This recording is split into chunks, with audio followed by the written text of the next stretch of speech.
Halo, jumpa lagi bersama saya dalam studi Al-Quran. Studi kita kali ini mau mempertanyakan kebenaran Al-Quran itu sebagai wahyu Allah. Sebagaimana studi lainnya, ini merupakan sebuah telaah logis. Karena itu, untuk menyimak video ini sangat diperlukan akal sehat. Namun sebelum kita mengulas persoalan ini, terlebih dahulu kita akan menyatukan paham tentang Al-Quran.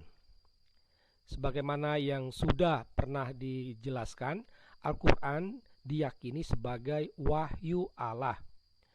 Allah sendirilah yang berbicara, ya, bukan orang lain. Allah sendiri yang berbicara kepada Muhammad. Karena itulah apa yang tertulis di dalam kitab Al-Quran itu merupakan perkataan Allah sendiri. Ya. Nah, karena Allah itu diyakini sebagai maha benar, maka Al-Quran juga dilihat sebagai kebenaran yang meyakinkan.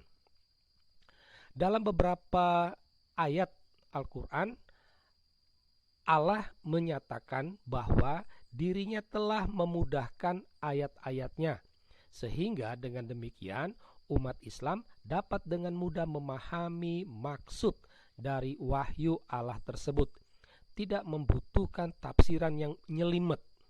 Nah, berangkat dari sini, orang melihat Al-Quran itu sebagai kitab atau keterangan yang jelas atau penjelasan yang sempurna.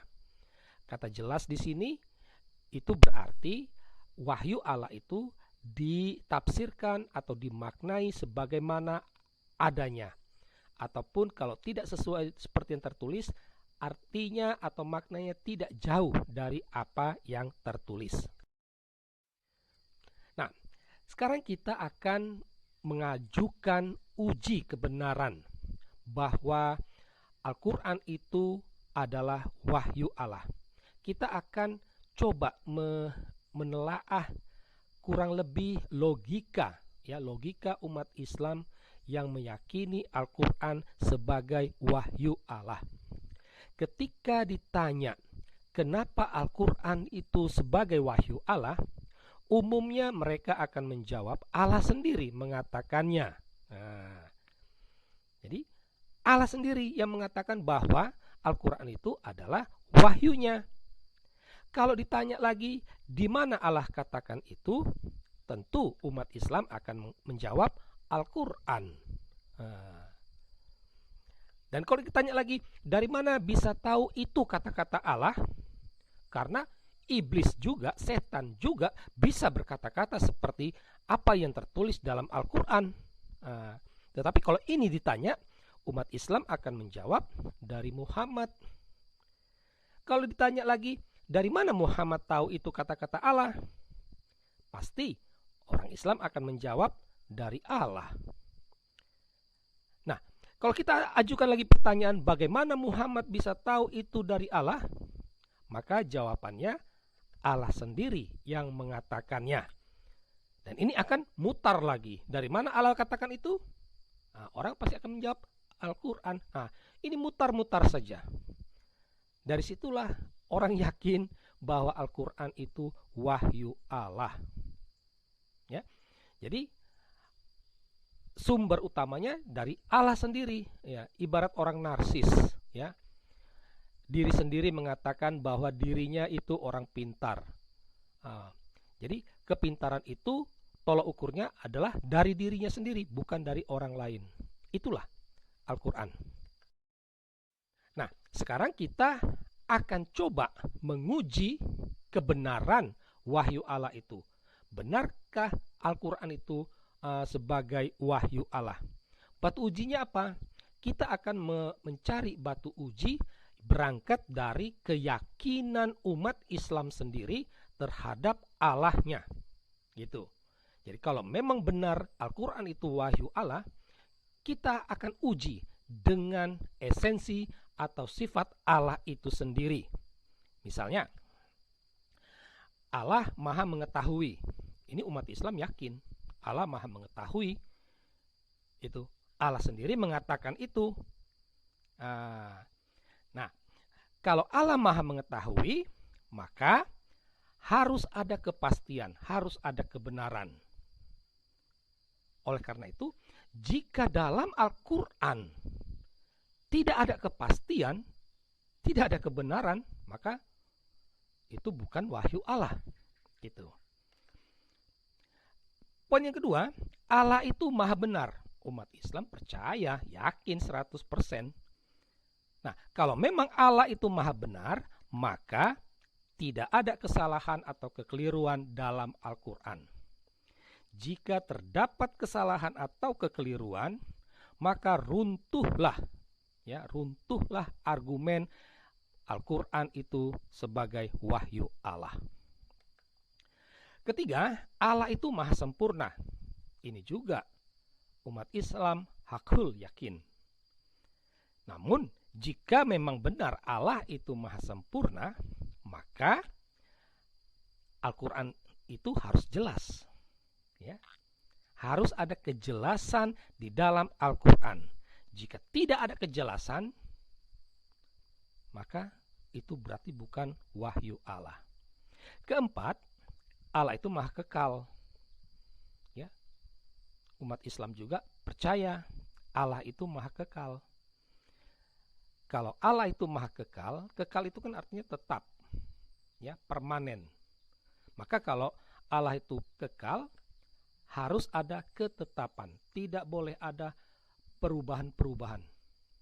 Ya.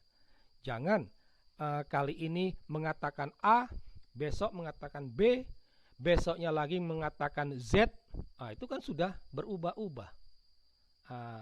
Berarti itu tidak kekal, tidak ada ketetapan. Kalau ada itu dalam Al-Quran, maka itu bisa dipastikan itu bukan wahyu Allah. Nah, sekarang kita akan melihat satu persatu dalam Al-Quran. Yang pertama, Allah maha mengetahui. Ini sebagai tes pertama kita. Ya, kalau kita ditelusuri dalam Al-Quran, maka kita akan menemukan adanya teori geosentris. Ada beberapa wahyu Allah menyatakan bahwa matahari beredar mengelilingi bumi sehingga terjadilah fenomena siang dan malam. Itu. Faktanya adalah heliosentris. Matahari tetap, bumi yang beredar. Nah, jadi sudah ada kekeliruan. Nama istri Adam. Kalau kita tanya, siapa nama istri Adam? Dicari dalam Al-Quran, tidak akan ditemukan. Memang kalau ditanya kepada orang Islam, siapa nama istri Adam? Orang pasti akan mengatakan Siti Hawa. Ya. Tetapi adakah itu dalam apa? Dalam Al-Quran? Tidak ada. Seandainya pun ada tertulis, itu merupakan penambahan kemudian yang berasal dari manusia, bukan dari Allah. Mengapa tidak ada? Ini mau menunjukkan Allah tidak tahu. Yang ketiga, asal hujan. Ya. Asal hujan dalam banyak ayat, ya, wahyu Allah mengatakan hujan berasal dari langit. Faktanya hujan dari awan. Nah, 3 poin ini saja mau menunjukkan Allah salah, Allah keliru. Allah tidak maha tahu, tetapi Allah sok tahu. Nah, ini terbukti bahwa Al-Quran bukan wahyu Allah. Kita lihat tes yang kedua, Allah maha benar. Ya, kalau kita telusuri dalam Al-Quran, ya, kita menemukan topik penyalipan Yesus atau penyalipan Isa Al-Masih. Al-Quran mengatakan Isa Al-Masih tidak mati di kayu salib. Jadi bukan Isa Al-Masih yang mati di kayu salib, tetapi orang yang diserupakannya. Fakta iman, fakta sejarah, Yesus mati di kayu salib. Ya, fakta iman dan fakta sejarah. Ya. Tetap hanya Al-Quran saja yang mengatakan tidak mati di salib. Penyalipan pada masa Musa, Al-Quran mengatakan bahwa dulu pada masa Musa di Mesir sudah ada bentuk hukuman penyalipan. Faktanya belum ada, ya. Baru ada ratusan tahun setelah Musa, dan itu bukan di Mesir tetapi di Persia. Gitu. Asal manusia. Ya, asal manusia, informasi dari Al-Qur'an itu berbeda-beda. Kadang ada yang mengatakan dari air mani, ya. Ada yang mengatakan dari tanah, ada yang mengatakan campuran air mani dan tanah, ada yang mengatakan campuran air mani, tanah dan sebongkah darah, dan lain-lain. Tidak ada kepastian, tidak ada ketetapan. Nah, tetapi faktanya, ya, asal manusia itu merupakan pertemuan sperma, bukan air mani, sperma dan ovum. Fakta yang kedua, tidak ada unsur tanah. Nah, 3 poin ini mau menunjukkan Allah salah, Allah keliru, Allah tidak maha benar. Dan ini sebagai bukti bahwa Al-Quran bukan wahyu Allah. Kita akan melihat tes yang ketiga, Allah maha sempurna. Ya.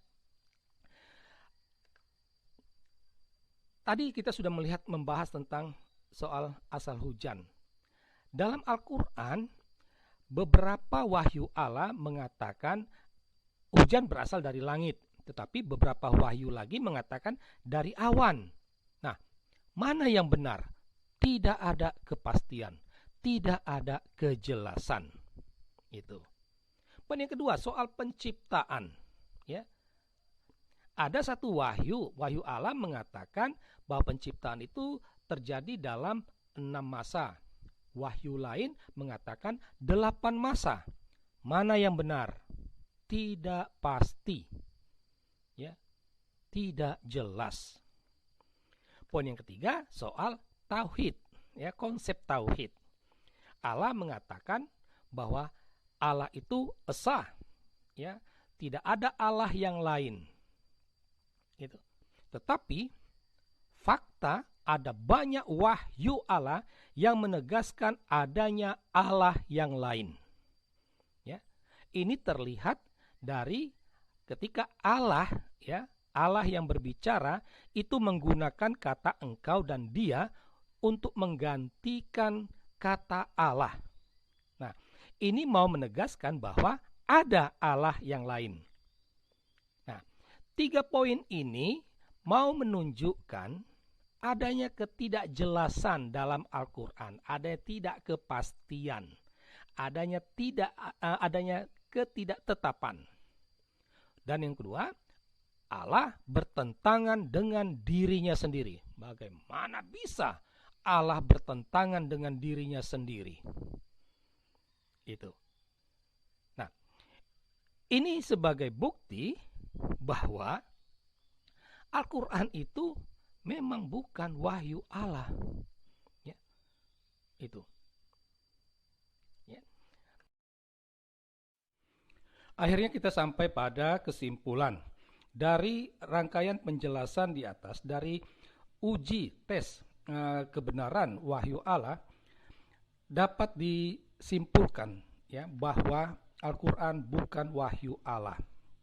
Alasannya karena terbukti Allah tidak maha mengetahui, Allah tidak maha pasti, ya, karena ada di sana sini ketidakpastian dan juga ketidakbenaran. Ya, selain itu juga Allah salah, Allah keliru. Ini mau menunjukkan bahwa Allah tidak maha benar. Ya, nah, yang ketiga, Allah suka berubah-ubah. Itu artinya Allah tidak maha kekal. Itu, Allah tidak maha kekal. Hari ini dia ngomong begini, besok dia ngomong begini, besok lagi berubah ini, mana yang pasti tidak jelas. Ya. Allah bertentangan dengan dirinya sendiri. Ya. Selain Allah itu tidak jelas, ini mau menunjukkan bahwa Allah tidak maha sempurna. Ya. Dari rangkaian ini kita dapat pastikan Al-Quran bukan wahyu Allah. Demikianlah studi Al-Quran kita kali ini. Semoga Anda mendapatkan pencerahan. Sekian dan terima kasih.